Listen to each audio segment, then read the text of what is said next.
Ahora busquen en Hebreos, en su capítulo 11, el segundo estudio que realizamos hace 8 días.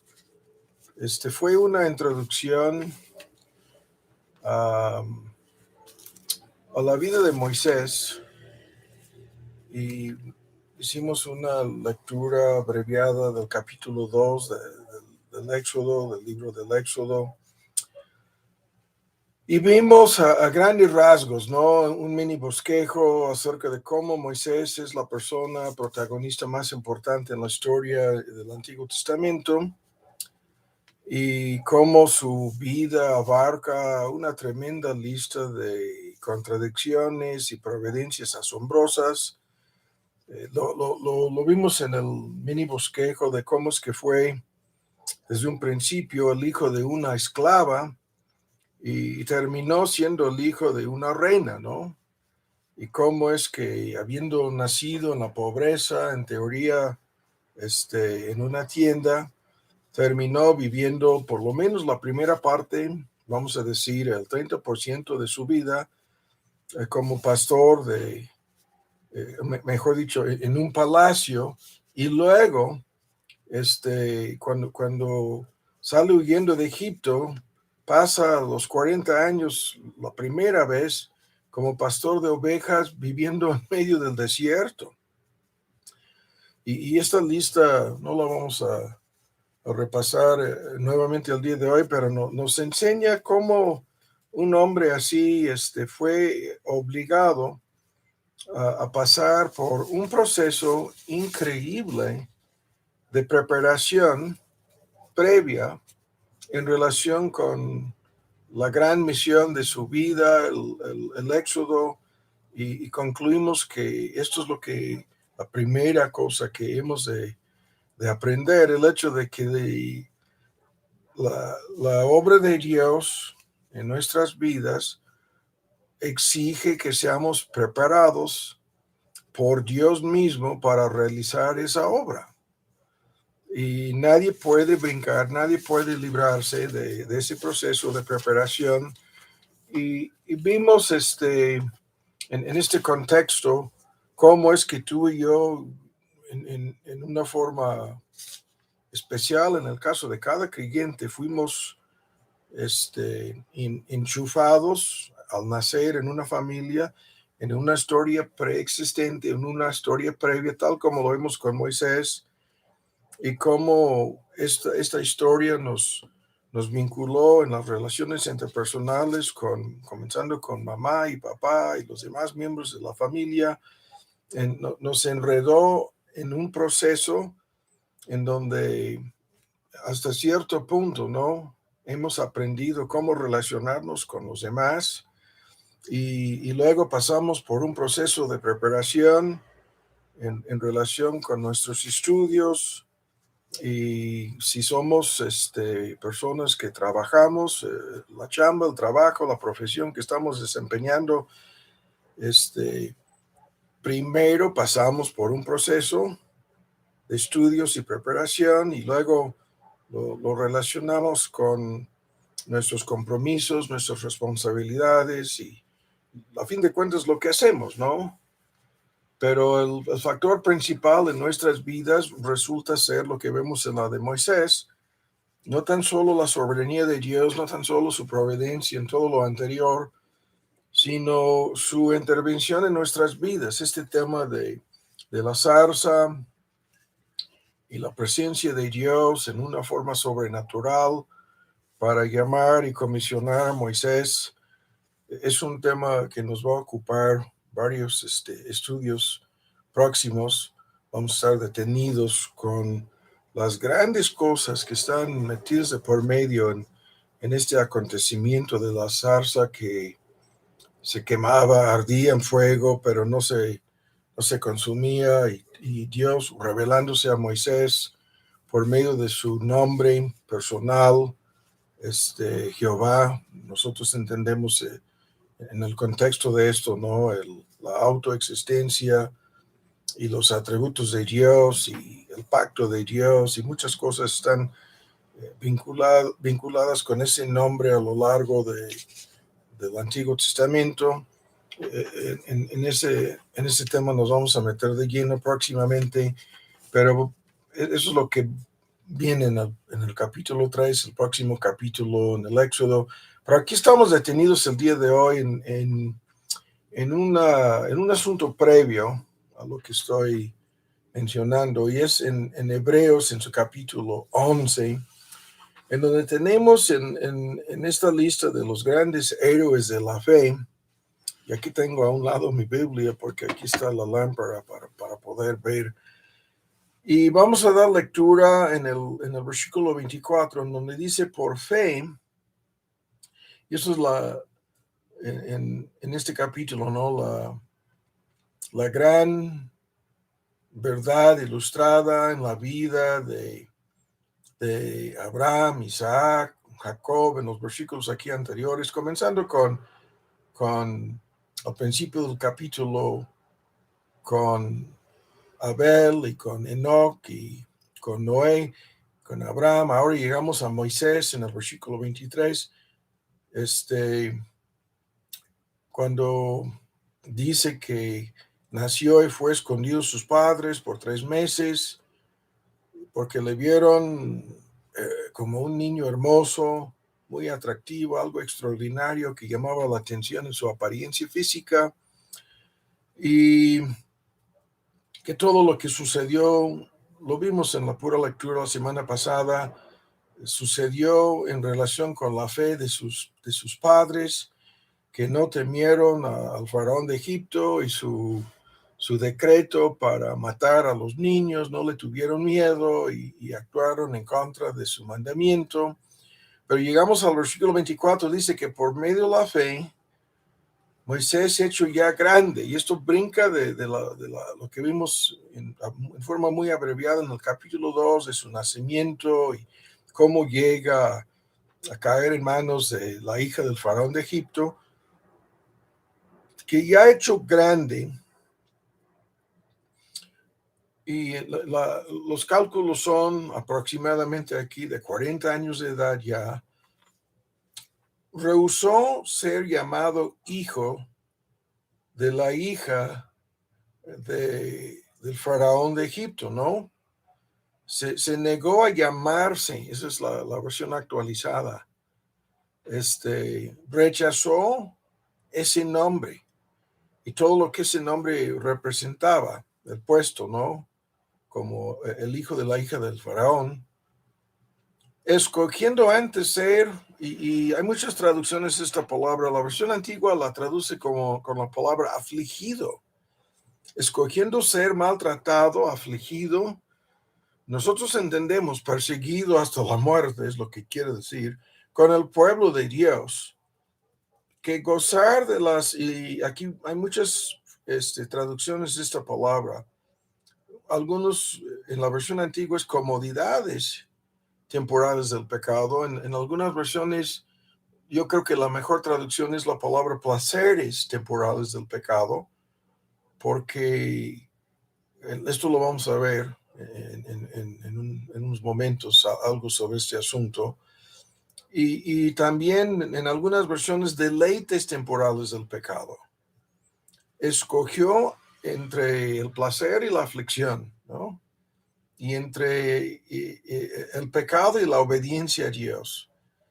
Y hizo la decisión de identificarse con el pueblo de Dios y de ser afligido con ese pueblo por su identificación con el pueblo judío, que estaba horriblemente ese pueblo bajo una persecución en forma espantosa. En medio de esta aflicción, Moisés escoge identificarse con ese pueblo y sufrir las consecuencias.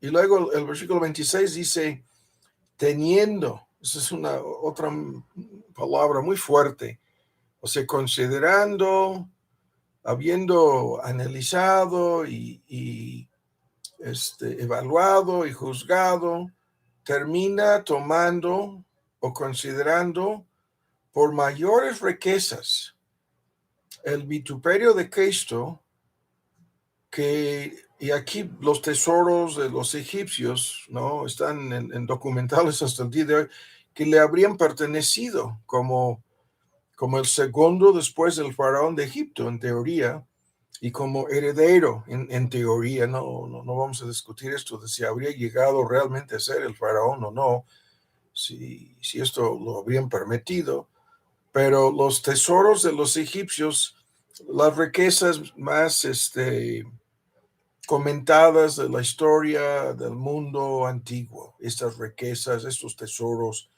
y luego nos explica en una forma sorprendente, en la última frase, cómo tomó esta decisión, porque miraba, se fijaba, ponía su fe, su confianza, su esperanza en la recompensa, en el galardón, en la remuneración, es lo que dice la versión antigua.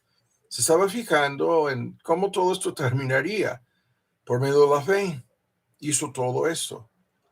Luego se agrega, vienen más cosas que en este momento no las vamos a discutir, pero dice que por fe dejó a Egipto. Y hay muchos debates acerca de cuándo fue convertido Moisés. Incluso algunos teólogos creen que fue frente a la zarza, cuando Dios le hablaba y se revelaba directamente a Moisés, como vamos a ver en el próximo capítulo del Éxodo. Pero este texto confirma que ya tenía fe antes, que por medio de la fe dejó a Egipto, y esto es mucho antes de que tuviera el encuentro con Dios en la zarza, pero dejó a Egipto no temiendo la ira del rey, porque se sostuvo como viendo, se mantuvo firme, sin miedo, sin terror, como viendo al invisible, ¿no? Mirando al Dios invisible, lo que en el primer versículo, ¿no? de este capítulo, lo que nos dice que la fe es la sustancia de las cosas que se esperan, la plena convicción o demostración de las cosas que físicamente no las vemos. Son cosas invisibles ante nuestros ojos físicos, pero visibles, entre comillas lo digo, visibles ante los ojos de la fe. Todo este asunto de andar por fe y no por vista. Ahora, lo que vamos a hacer aquí es resumir muchas cosas. El tiempo se nos está yendo y empezamos un poco tarde.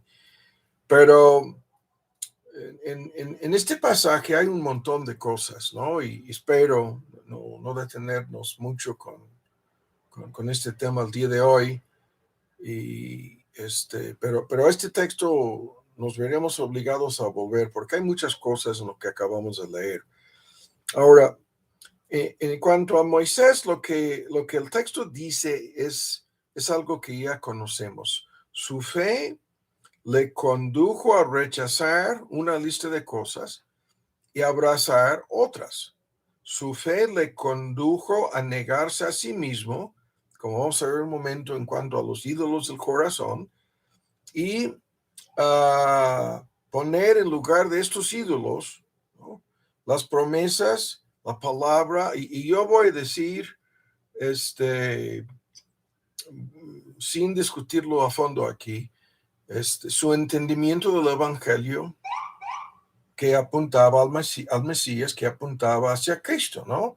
Esto es lo que el texto menciona, que teniendo como mayores riquezas lo que sufriría al seguir a Dios, o el texto dice al seguir a Cristo. Ahora, esto es de suma importancia para nosotros porque en un sentido cada creyente ha hecho algo semejante. Y en un sentido cada creyente vive algo parecido a lo que este texto dice. O sea, en un sentido, cuando Moisés rechaza los ídolos, ¿no? Es lo que yo estoy resumiendo aquí. En este paquete está el poder que le habría pertenecido como el hijo de la hija del faraón de Egipto. Todo este poder el poder voy a decir, de un dictador mundial en un sentido, por lo menos primer ministro, ¿no? En Egipto.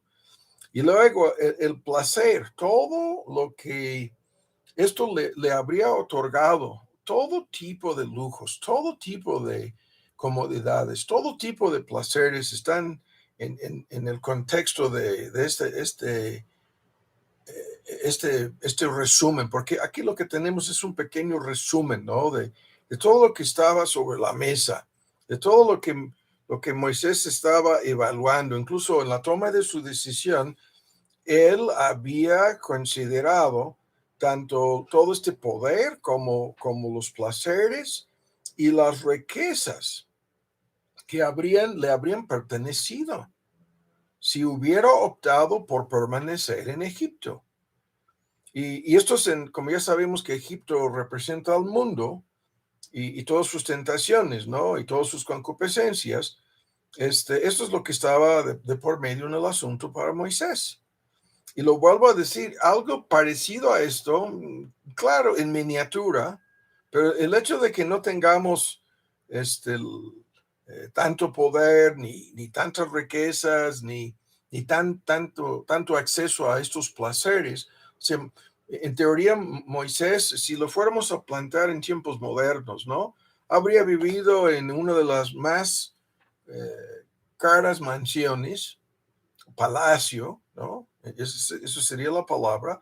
Habría tenido acceso a todas las comodidades en relación con la tecnología, en relación con coches y con yates, o sea, haz tu lista como lo que vemos con los ricos y famosos hoy en día, toda la riqueza y todos los placeres que, o sea, habría tenido la oportunidad de casarse con cualquier mujer o de tener en la poligamia que practicaban, ¿no?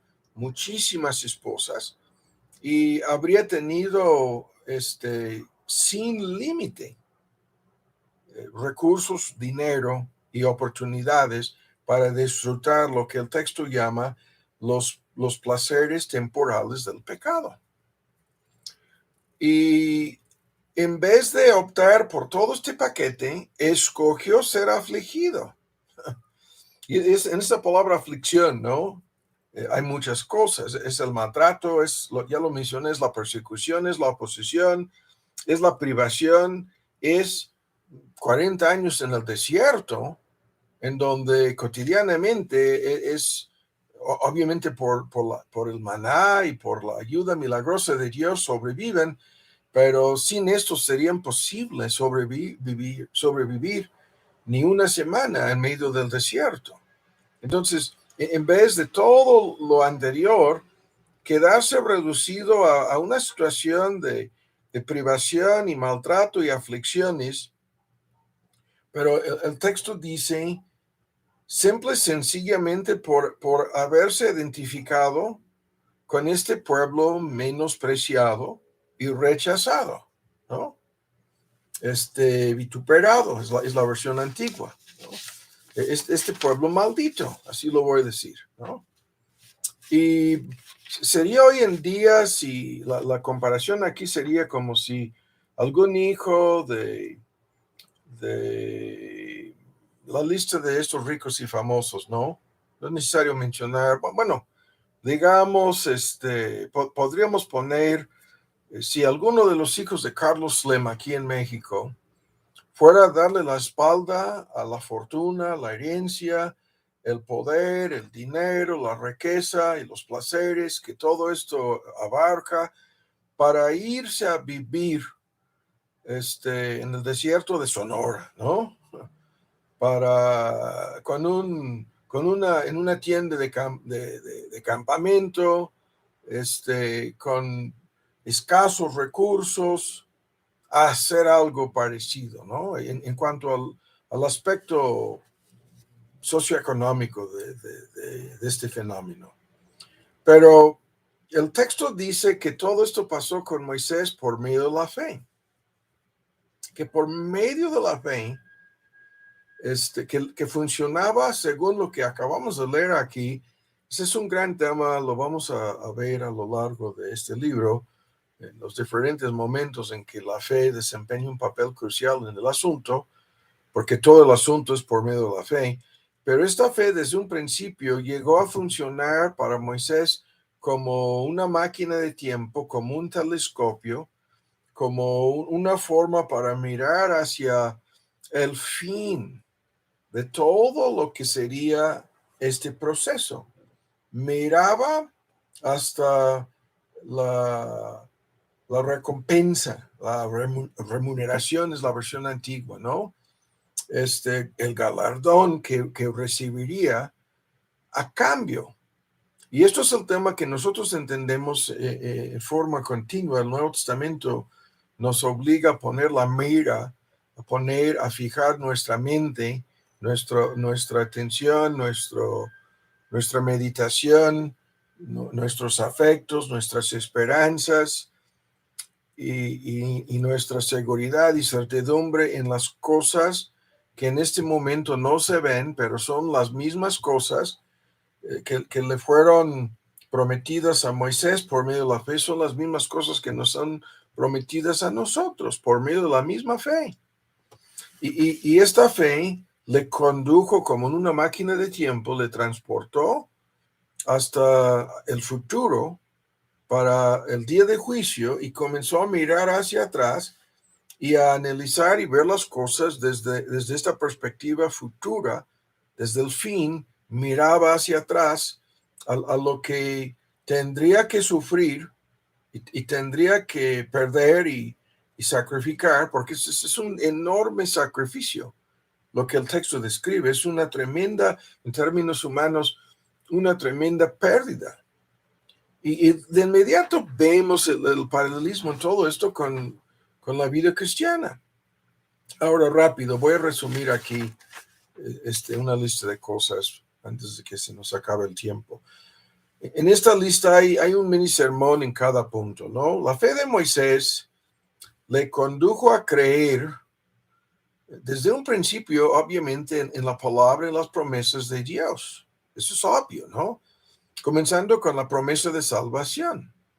Los debates acerca de exactamente en cuál momento fue convertido Moisés nunca se van a resolver, pero lo que sabemos es que por medio de su fe en Dios y en la promesa del Redentor y el Mesías que vendría, Moisés llegó a creer que al final de este proceso, los postreros, en este caso que son los judíos, serían los primeros y que los menospreciados, los mismos judíos, ¿no? y perseguidos, los mismos judíos, serían al fin y al cabo los que serían exaltados y grandemente recompensados, que las cosas se pondrían de cabeza y que el Dios que puede intervenir y puede revertir y puede poner de cabeza cualquier situación, y eso es una parte, ¿no? de la vida cristiana.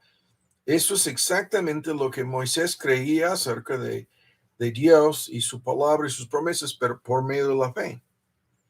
Y luego, por medio de la fe, esto es algo crucial en el argumento, entendió que los placeres temporales del pecado, tarde o temprano, se convertirían en veneno mortal. Que estos placeres temporales del pecado terminarían pagando a sus víctimas con la muerte.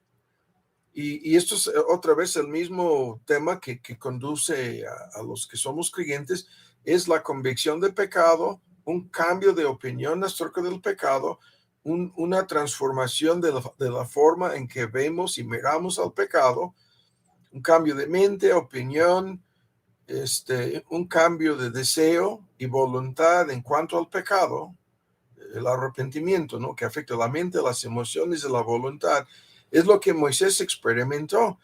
Sin lugar a dudas, había experimentado y probado mucho de estos placeres del pecado, pero llegó al momento de cambiar radicalmente su forma de considerar estos placeres. Y eso es el enganche, ¿no? Este es el anzuelo. Si el pecado no fuera placentero, entonces nadie caería en su trampa o en sus tentaciones. pero son los placeres, y el punto aquí es crucial, temporales del pecado, que siempre se van a acabar. A esto volveremos, ¿no? Que no duran, que no permanecen, que se conviertan con el paso del tiempo en veneno mortal, en algo que habría sido mejor nunca ver este pecado, ¿no? Al cosechar lo que hemos sembrado, los amargos frutos del pecado, vamos entendiendo algo de esto. Y Moisés, por medio de la fe, llegó a esta conclusión, y la contraparte simultáneamente llegó a creer que la recompensa de Dios, lo que se llama aquí la remuneración de Cristo, ¿no? Que lo que recibiría al seguir a Dios, y Cristo aquí es un símbolo del Evangelio, el Mesías prometido, que esto tendría más, al fin y al cabo, más valor que todas las riquezas, que toda la fortuna, que todo el patrimonio, que toda la herencia que estaba abandonando, que estaba renunciando al salir de Egipto, al dar la espalda al faraón de Egipto. Estaba midiendo, estaba haciendo una evaluación, estaba pesando como un tipo de balance, estaba comparando las cosas, y llegó a concluir esto, que tendría más valor al fin y al cabo, al seguir a Dios, obedecer a Dios, que obedecerle al diablo. Ahora, en nuestro estudio de hoy no podemos detenernos con este punto, y sin embargo es el punto en un sentido más importante, en sentido práctico, en lo que estamos viendo aquí, porque en este asunto vamos a cambiarlo, ¿no? Vamos a transformar el argumento aquí un momento. En este asunto, lo que está metido de por medio en la vida de todos es que todos están buscando en teoría las mismas cosas. Todos están buscando en alguna medida la felicidad. Todos quisiéramos ser felices. Y lo que el mundo nos ofrece es una fórmula para alcanzar dicha felicidad.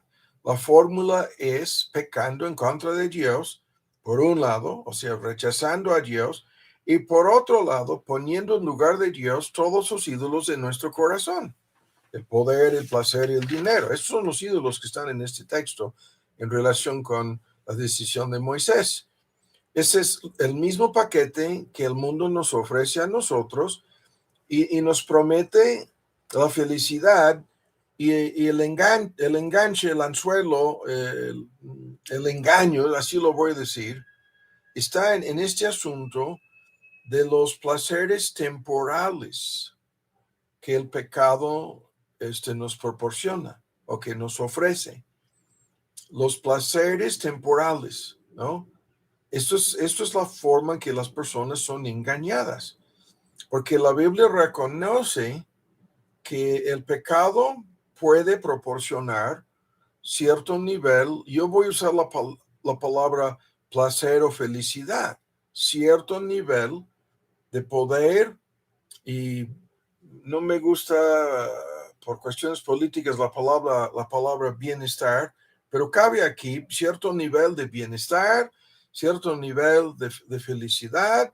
¿En base a qué? En base a los placeres temporales que experimentamos pecando.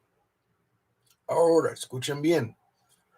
Moisés llegó a creer que lo que Dios nos ofrece es mayor que todo aquello, que lo que Dios nos promete supera todo lo que el mundo nos pudiera ofrecer. Es la fórmula que citamos tan frecuentemente de la boca de nuestro Señor Jesús, de que nos aprovecharía ganar todo el mundo, o sea, todo lo que el mundo nos puede ofrecer, si a cambio fuéramos a suicidarnos, ¿no? Si a cambio fuéramos a perder nuestras almas. Y en este sentido, el mundo nos ofrece la concupiscencia de los ojos, la concupiscencia de la carne, la soberbia de la vida, que este es el mismísimo paquete al cual Moisés le dio la espalda a este paquete, ¿no? Pero ¿de qué nos serviría todo esto si terminará en la muerte eterna, en el castigo eterno? Y por otro lado, ahora escuchen, no tan solo llegó a creer, bueno, al fin y al cabo yo seré más feliz, yo seré más contento, más bienaventurado, ¿no? Todas esas palabras caben aquí, más feliz, ¿en cuál sentido? Que es más placentero y agradable, ¿no? Servir a Dios que al diablo. Y esto es la lucha cotidiana, ¿no? En que se mete cada creyente.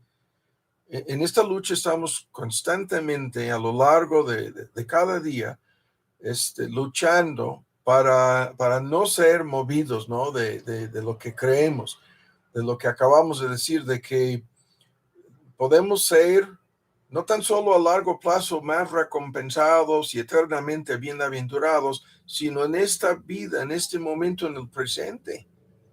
Nosotros podemos ser más felices y más contentos que cualquier incrédulo. Esta es la lucha, ¿no? Y nuestra responsabilidad, lo mencioné, es un tema al cual vamos a volver algún domingo próximo, en que nuestro deber como creyentes es de ser lo más felices posibles. Y yo no estoy hablando de felices en el sentido mundano, ¿no? Estoy hablando de felices en nuestra relación de comunión, amistad, amor para con Dios, viviendo una vida, ¿no?, en la presencia de Dios, viendo al invisible como lo hacía Moisés, mirando a nuestro Señor y Salvador y recibiendo con su bendición sobre nuestras vidas todos los placeres espirituales que esto abarca, que superan cualquier placer mundano o cualquier placer que el pecado nos pudiera ofrecer, ¿no? Y hay una larga lista de argumentos aquí que no estamos metiendo de por medio en este momento. Lo hemos comentado muchas veces, simplemente cuando damos la ilustración de si fuéramos a vivir en un lugar en donde todos obedecen la ley moral de Dios. Ese lugar sería el mejor lugar sobre la faz de la tierra. En este lugar nadie va a robar, codiciar, mentir, engañar, matar. Haz tu lista, ¿no? Todos son fieles a sus compromisos, sus relaciones. No hay nada de inmoralidad, nada de engaño, nada de decepción. Todos se aman con un amor. Esto es el mundo del cielo, es el mundo de amor hacia donde vamos. Y en ese mundo de amor, todos son increíblemente felices, increíblemente bienaventurados, increíblemente bendecidos. Y los placeres, ¿no?, a la diestra de Dios, es ese texto en el libro de los Salmos, ¿no? Deleites a su diestra para siempre, es la versión antigua. Estos placeres nunca se acabarán, nunca se acaban. Pero algo de esto lo experimentamos aquí en la tierra. Aprendiendo a amar a Dios, a nuestro prójimo, ¿no? Podríamos discutir esto con muchas cosas, pero el tiempo no lo permite. Tan solo lo estoy dejando así. En ese sentido, Moisés llegó a creer lo que estamos diciendo. Por un lado, que los placeres de Dios, la felicidad, el bienestar, la bienaventuranza, es la palabra bíblica que Dios nos ofrece, supera increíblemente cualquier placer que el pecado nos pudiera ofrecer. Y en contraste, el argumento aquí, los placeres de Dios, la bienaventuranza de Dios es para siempre, mientras que los placeres del pecado son temporales y se acaban. Punto, ¿no? Ahora, luego, en este asunto, Moisés llegó a creer increíblemente, que la aflicción y el sufrimiento en la causa de Dios sería un privilegio mayor, un privilegio por encima de todos los privilegios que él había disfrutado en Egipto, que resultaría en un alto y sobremanera peso de gloria, según Pablo, ¿no? Que estas aflicciones terminarían en un alto, y es una forma de contraste, comparación entre lo alto y lo bajo, y entre lo que pesa y lo que no pesa, entre lo que es temporal y lo que es eterno. Eso lo conocemos, que todo esto, el sufrimiento, que sería el privilegio más grande, en contraste con todos aquellos privilegios que tenía en Egipto. Increíble.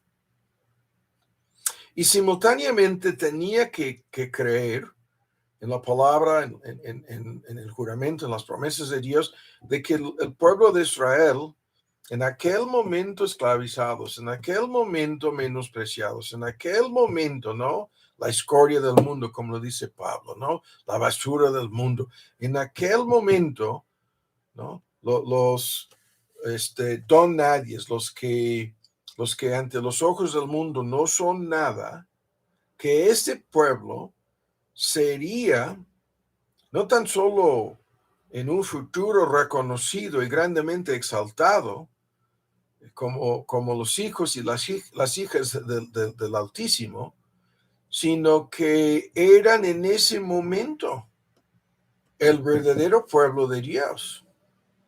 Increíble, decían los egipcios, al ver a Moisés identificarse con esos esclavos, ¿no? ¿Cómo es posible? Decían, este Moisés ya se volvió loco, ¿no? Pero Moisés, por los ojos de la fe, ¿no? Eso es lo que sucede hoy día. El mundo mira a las iglesias, mira a los creyentes, dicen en la lista de que no son muchos nobles, de que no son muchos poderosos, de que no son muchos famosos y ricos y etcétera, que son una bola de personas que no son ante los ojos del mundo nada, pero en verdad ese pueblo menospreciado, perseguido en muchísimos países, incluso cada vez más en el primer mundo hoy en día, este pueblo es perseguido y rechazado, marginado, ¿no?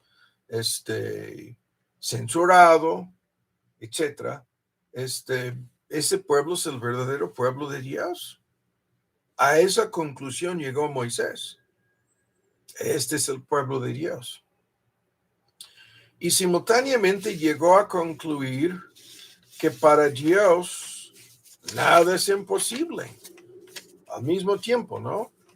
Que es, y lo que viene en el capítulo 3 es toda una lista de preguntas que salen de su boca, de que no me van a escuchar, de que no me van a creer, de que yo no soy nadie, de que yo no tengo el poder, de que yo soy el menos indicado y el más incapaz de hacer lo que me estás llamando a hacer, a liderar este pueblo, a tomar el liderazgo de este pueblo en lo que sería un acto de rebeldía, traición y guerra, así lo interpreta el faraón de Egipto, en contra del imperio más grande del mundo en aquel entonces. Y tenía que creer Moisés que para Dios nada es imposible, que él podría lograr lo imposible y que en base a la palabra y las promesas de este Dios, mirándole, creyéndole, viendo al invisible, llegó a la conclusión de que la palabra y las promesas de ese Dios eran infalibles, de que no podían fallar, de que se tendrían que cumplir. Y en ese sentido, estamos bosquejando una parte, y no hemos avanzado gran cosa aquí, pero una parte de lo que este texto enseña. Ahora, al mismo tiempo, todo esto está resumido otra vez en las enseñanzas de nuestro Señor Jesús, porque lo que se describe aquí es la sabiduría de lo alto, ¿no? La sabiduría espiritual, la única sabiduría que es real y que cuenta en todo esto. Y en esta sabiduría divina, por medio de la fe, estaba, sin haber escuchado las palabras, Moisés estaba haciendo lo que nuestro Señor Jesús decía cuando hablaba de la necesidad de negarse a sí mismo y buscar primeramente el reino de Dios y su justicia. Eso es lo que Moisés dijo, no, lo que yo voy a hacer aquí es, me niego a mí mismo en todo esto, por un lado. Y por otro lado, busco primeramente el reino de Dios, ¿no? En mi vida y en la vida de este pueblo. Y el reino de Dios y su justicia, ¿no? Y la parte moral de esta justicia termina siendo en los 10 mandamientos, ¿no? Codificado y entregado por mano de Moisés a ese pueblo. Entonces, en ese sentido, la pregunta para nosotros es, ¿hasta cuál punto nos hemos negado a nosotros mismos en relación con el mundo y todo lo que el mundo nos ofrece para buscar primeramente el reino de Dios? Y en ese sentido, Moisés, en su mini biografía que tenemos aquí, nos enseña lo que esto significa para cada persona creyente por medio de la fe. En una forma semejante, el paralelismo es tan obvio. Creemos que las riquezas de Cristo son mayores que las del mundo. ¿Sí o no? Creemos, ¿no? Que estábamos comentando esto sobre la guianza divina el domingo, que lo que no debemos buscar primeramente es nuestro nivel socioeconómico o cómo avanzar en nuestra carrera. No estamos negando que esas cosas pueden suceder en la vida de cualquier creyente y suceden. Y sin embargo, estamos hablando de lo que hemos de buscar, lo que hemos de procurar, no es eso. Y en la medida en que nos vemos obligados a veces a rechazar oportunidades o a sufrir la oposición, hay un asunto ahora mismo otra vez en los deportes en Gringolandia, el equipo de béisbol de Los Ángeles, the Dodgers se llaman, hicieron algo increíblemente feo al invitar un grupo de personas que promuevan a los transgéneros. Invitaron a un grupo a ir al estadio y hacer un mini show en donde no vamos a decir más. Se vistieron como monjas católicas, son hombres, ¿no? Pero blasfemando directamente a Dios y su palabra, su verdad, mofándose, burlándose. Y el equipo de béisbol invitó a estas personas a hacer un show en el estadio en Los Ángeles. Y hay dos de los jugadores, dos que son lanzadores de pitchers, que son buenos los dos, son creyentes, y estos han salido en conferencias de prensa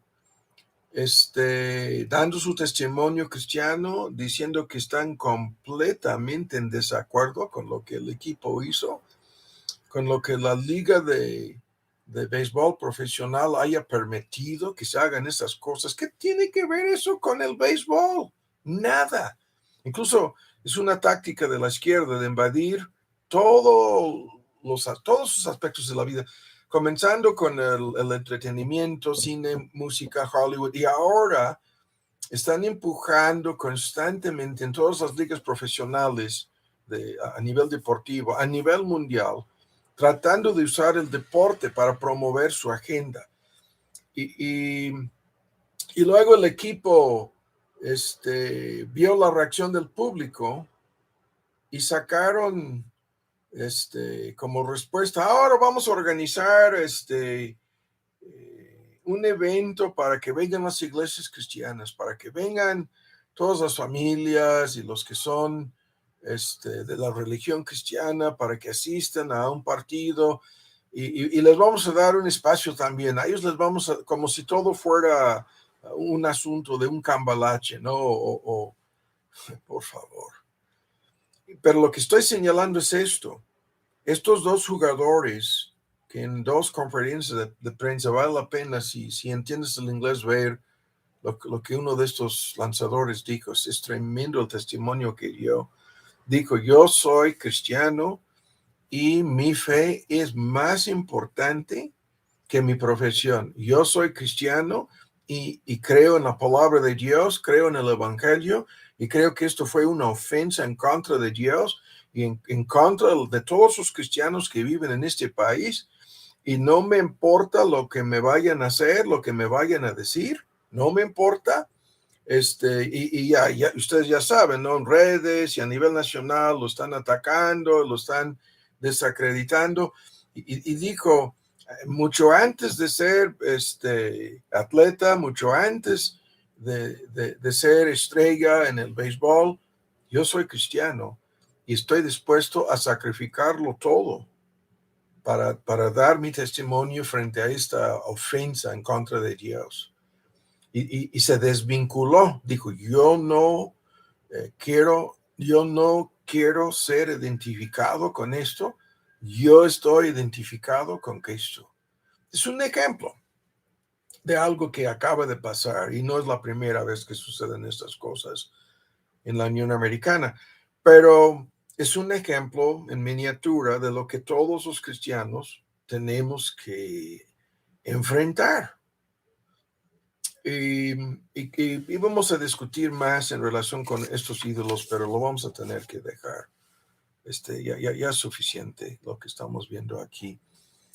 Y en ese contexto, todos los cristianos, yo me atrevo a decirlo, en este asunto en las empresas transnacionales es algo extraordinario en el primer mundo, en donde están tratando de obligar a sus empleados cristianos a hacer y decir cosas y a participar en cosas que están como en este asunto del béisbol que acabamos de ilustrar, son cosas que van directamente en contra de nuestra profesión de fe.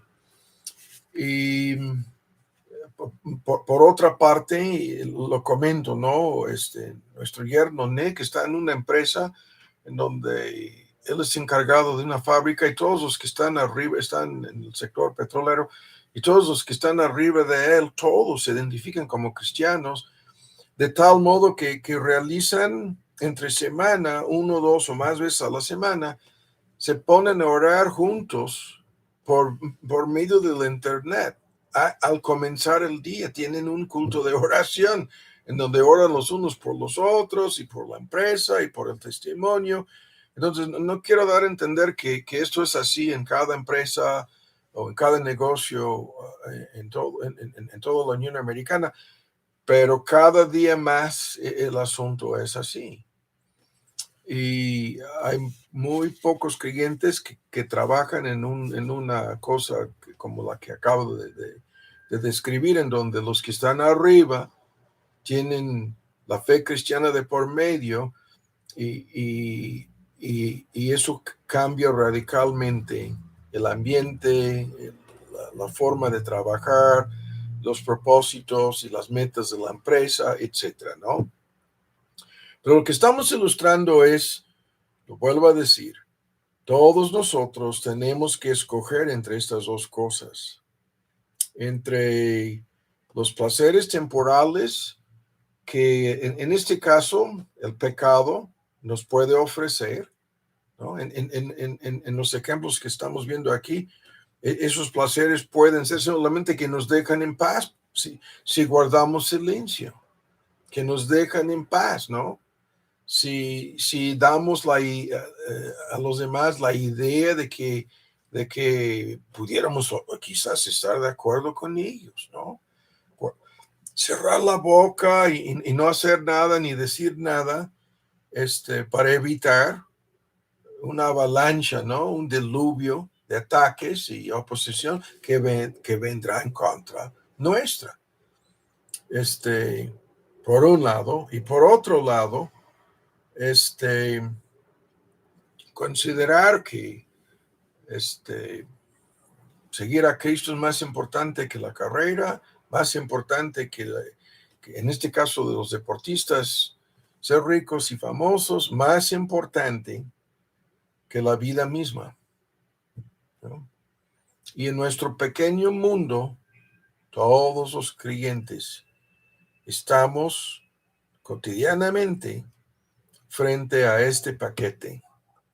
Y es tan solo por la fe que podemos ser más que vencedores y obedecer a Dios y mirar al invisible y mirar a la recompensa, ¿no? Y medir y evaluar las cosas a la luz de la eternidad y actuar en forma consecuente, tan solo así. Padre, te damos muchas gracias por este ejemplo preliminar en la vida de Moisés.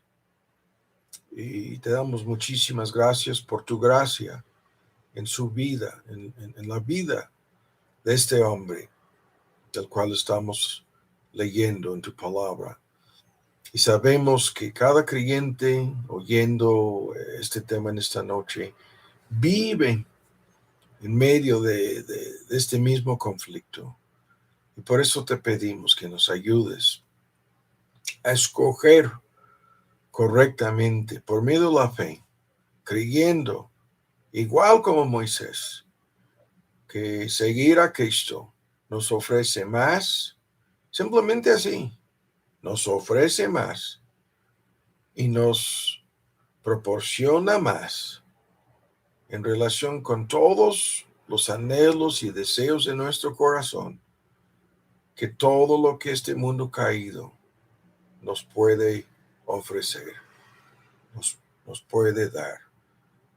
Te pedimos que nos ayudes a creer y vivir esto por medio de la fe. Y te lo pedimos en el nombre de nuestro Señor Jesús. Amén.